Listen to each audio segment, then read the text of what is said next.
প্রিয় দর্শক আসসালামু আলাইকুম। আশা করি ভালো আছেন। আপনারা আমিও ভালো আছি। আবার একটা নতুন রেসিপি নিয়ে আপনার সাথে হাজির হয়েছি। সম্পূর্ণ ভিডিওটা দেখবেন, আমার সাথে থাকবেন। আমি আজকে পেঁয়াজের ঠোসা গুঁড়া চিংড়ি দিয়ে ভাজি করে দেখাবো। সম্পূর্ণ ভিডিওটা দেখবেন, আমার সাথে থাকবেন। আমি এখন কেটে নেব।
পেঁয়াজের ঠোসাটা আমি ভাপ দিয়ে নেব।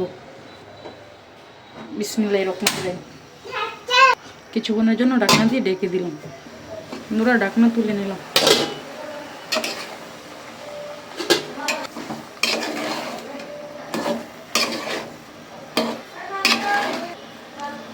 ভাপ দেওয়া হয়ে গেছে, এখন আমি নামিয়ে নেব।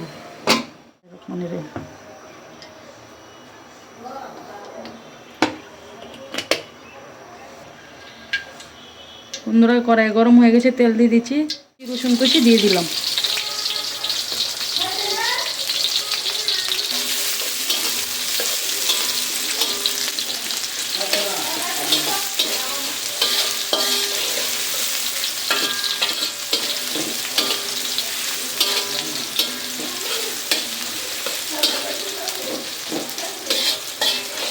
পেঁয়াজ রসুন সুন্দর করে ভেজে নেবেন। আমিও সুন্দর করে ভেজে নিচ্ছি।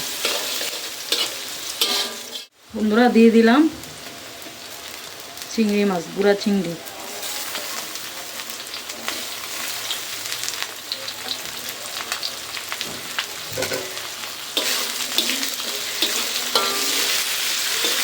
এখন আমি পেঁয়াজ রসুনের সাথে সুন্দর করে চিংড়ি মাছটা ভেজে নেব।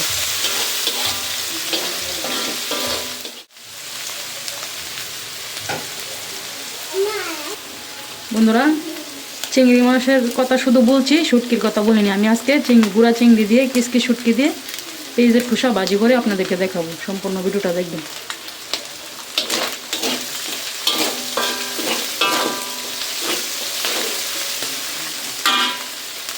দিয়ে দিলাম।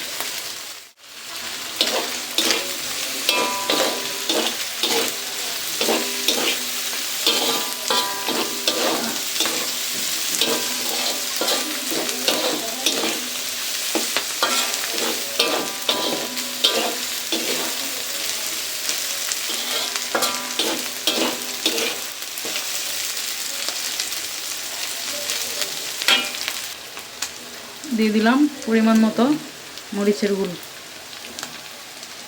দিয়ে দিলাম পরিমাণ মতো হলুদের গুঁড়ো। দিয়ে দিলাম পরিমাণ মতো ধনিয়ার গুঁড়ো। দিয়ে দিলাম স্বাদ মতো লবণ। সুন্দর করে নেড়ে ছেড়ে মিশিয়ে নিচ্ছি। আপনারাও সুন্দর করে নেড়ে ছেড়ে মিশিয়ে নেবেন। পেঁয়াজের ঠোসা, কিসকি মাছের শুটকি, গুঁড়া ইচা, গুঁড়া চিংড়ি মাছ গুঁড়া আমি দিয়ে দিলাম।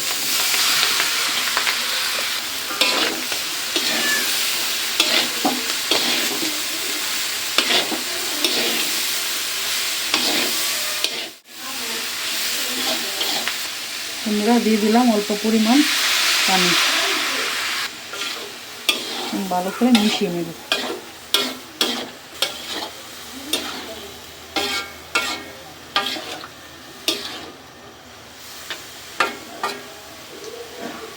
দিয়ে দিলাম কেটে রাখা কাঁচামরিচ।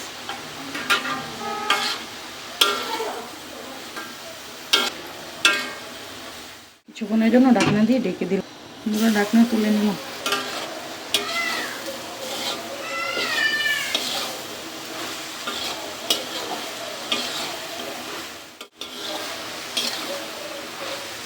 ভাপ দিয়ে নিয়েছি আগে, তাই পানি ওঠেনি। ভাপ না দিতাম তাহলে অনেক পানি উঠতো।